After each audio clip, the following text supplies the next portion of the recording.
बिस्मिल्लाहिर्रहमानिर्रहीम। अस्सलाम वालेकुम। मैं हूँ आयशा से विद्यास कुकिंग। कैसे हैं सब लोग? उम्मीद है सब खैरियत से होंगे। आज मैं लेके आई आपके लिए बहुत ही ज़बरदस्त रेसिपी, बड़ी आलू बड़ियों की रेसिपी।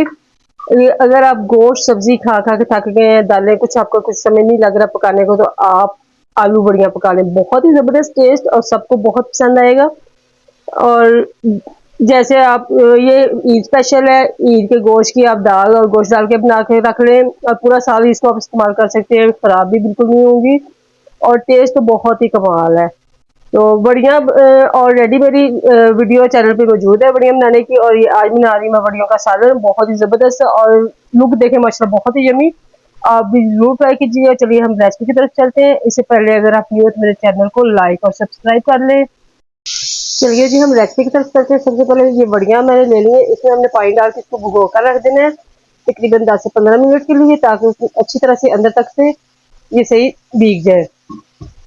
और उसके बाद हमने क्या करना है, उसके बाद हमने तैयार करना है इसका मसाला। और अब हमने एक बर्तन में ले लेना है, हांडी ले लें, कढ़ाई ले लें, उसमें ऑयल डाल देना है और ऑयल थोड़ा सा ज्यादा जाएगा इसमें। और साथ ही हम इसमें बारीक कटे हुए प्याज 1 से 2 दरमियाने साइज के वो डाल देने। प्याज भी थोड़े से ज्यादा जाएंगे ताकि इसकी जो ग्रेवी वो अच्छी सी बन जाए। और मसाले का आपने ख्याल रखना है कि जब तक आपका मसाला ज्यादा अच्छा नहीं बनेगा तो आपका सालन भी अच्छा नहीं बनेगा। तो मसाला आपने अच्छी तरह से बनाना है। इसको हमने थोड़ी देर के लिए पकने के लिए छोड़ देना है, लेकिन इसको ब्राउन कलर हमने चावल वाला नहीं करना, बस कुक करना है, तो ताकि ये अच्छी तरह से इसमें प्याज जो है वो मिक्स हो जाए। बिस्मिल्लाहिर्रहमानिर्रहीम। माशाल्लाह माशाल्लाह, ये देखिए जी प्याज हमारा काफी हद तक यानी कलर भी चेंज हो गया और काफी तक पक भी गया। अब हमने क्या करना है, इसमें एक अदर टमाटर भी बारीक कटा हुआ डाल देना है और इसको अच्छी तरह से भूनते जाना है ताकि मसाला जो है हमारा वो अच्छा सा बन जाए। और साथ ही हम इसमें आप डाल देना है अदरक लहसुन का पेस्ट। 1 चम्मच हमने लहसुन अदरक का पेस्ट भी इसमें शामिल कर दिया साथ ही। और मजीद अभी इसको हमने अच्छी तरह से भूनते जाना है ताकि ये टमाटर भी जो है हमारे अच्छी तरह से मिक्स हो जाए। अभी हम इसमें स्पाइसेस नहीं डाल रहे, फिर इसको अच्छी तरह से पकाएंगे। बिस्मिल्लाहिर्रहमानिर्रहीम। ये देखेंगे माशाल्लाह माशाल्लाह जो हमारा मसाला है यानी प्याज टमाटर वगैरह अच्छी तरह से मिक्स हो गए, अच्छी तरह से पक गए। अब हमने क्या करना है, इसमें स्पाइसेस ऐड करने हैं। 1 छोटा चम्मच हम इसमें डाल देंगे लाल मिर्च पिसी हुई, और आधा चम्मच हल्दी, और तकरीबन 1 छोटा चम्मच इसमें नमक डालेंगे। मसाले आप नमक मिर्च अपने टेस्ट के मुताबिक थोड़ा सा कम ज़्यादा भी कर सकते हैं।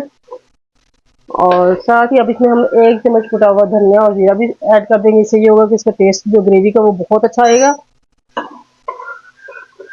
और 2 से 3 हरी मिर्चें भी कटी हुई इसमें डाल देनी है हमने। और मसाला ये देखिए माशाल्लाह कितना ज़बरदस्त सा लग रहा है। अब साथ हम इसमें कर देने कि आलू थोड़े से कटे हुए छोटे छोटे पीसेज में वो डाल देने और इनको भी भून लेना अच्छी तरह। बढ़िया जो अभी हम इसमें नहीं डाल रहे वो हम डालेंगे एंड पे। थोड़ा से आलू जब तक पक जाएंगे तो इसको अच्छी तरह से भून लेना है हमने। बिस्मिल्लाहिर्रहमानिर्रहीम। माशाल्लाह माशाल्लाह, ये देखें जी जो हमारी बढ़िया है यानी इसका आलू वगैरह हमने डाल दिया मसाला। ये देखें कितना ज़बरदस्त सा कलर आ रहा है इसका।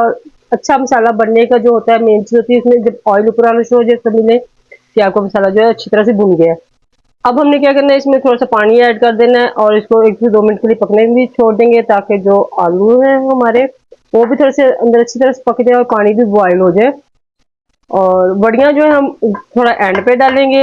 अगर आप अच्छे इस तरीके से अच्छा सा सालन बनाना चाहते हैं तो पूरी वीडियो देखिएगा, स्किप नहीं करिएगा ताकि हम मेरे से ज़्यादा अच्छी तरीके से पका सके। अब पानी हमने शामिल कर दिया और इसको ढक के हमने 1 से 2 मिनट के लिए पकने के लिए छोड़ देना। बिस्मिल्लाहिर्रहमानिर्रहीम। माशाल्लाह माशाल्लाह, ये देखें जी हमारा जो सालन है वो काफ़ी हद तक रेडी होने वाला हो गया है, यानी पानी बॉयल होना शुरू हो गया। अब यहाँ पे आके हमने क्या करना है, ये जो बढ़िया हमने भिगो कर रखी हुई थी इनमें से पानी निकाल देना है और इनको बड़े आराम से इसमें शामिल कर देना है आहिस्ता से। और अब इसमें हमने बार बार चम्मच नहीं हिलाना, बस इसको शामिल करके हल्की आंच पे 10 से 15 मिनट के लिए हमने दब वाली आंच पे इसको पकने के लिए छोड़ देना है। बार बार चम्मच हिलाएंगे तो जो बढ़िया वो इसमें टूट जाएंगी। बस इसको हल्की आंच पे दब वाली आंच पे 10 मिनट के लिए छोड़ देंगे ताकि ये अंदर तक अच्छी तरह से पक जाए, मसाला इसके अंदर चला जाए। बिस्मिल्लाहिर्रहमानिर्रहीम। माशाल्लाह माशाल्लाह, ये देखें जी जो हमारा आलू बड़ियों का सालन है वो रेडी हो गया है और खुशबू बहुत ज़बरदस्त आ रही है। अब हमें यहाँ पे क्या करना है, इसमें थोड़ा सा गर्म मसाला शामिल ये थोड़ा सा पिसा हुआ गरम मसाला इसमें डाल देंगे ऊपर से, और थोड़ा सा हरा धनिया, और 1 से 2 हरी मिर्च कटी हुई ऊपर से मजीद डाल देंगे। और बहुत ही ज़बरदस्त हमारा आलू बड़ियों का सालन जो है वो रेडी हो गया है। आप भी ज़रूर ट्राई कीजिए, यकीन सबको बहुत पसंद आएगा। मेरी वीडियोज़ अगर आपको अच्छी लग रही हो तो फीडबैक ज़रूर दीजिएगा। मुझे आप इजाज़त दीजिए, दुआ में याद रखिएगा। अल्लाह हाफिज़।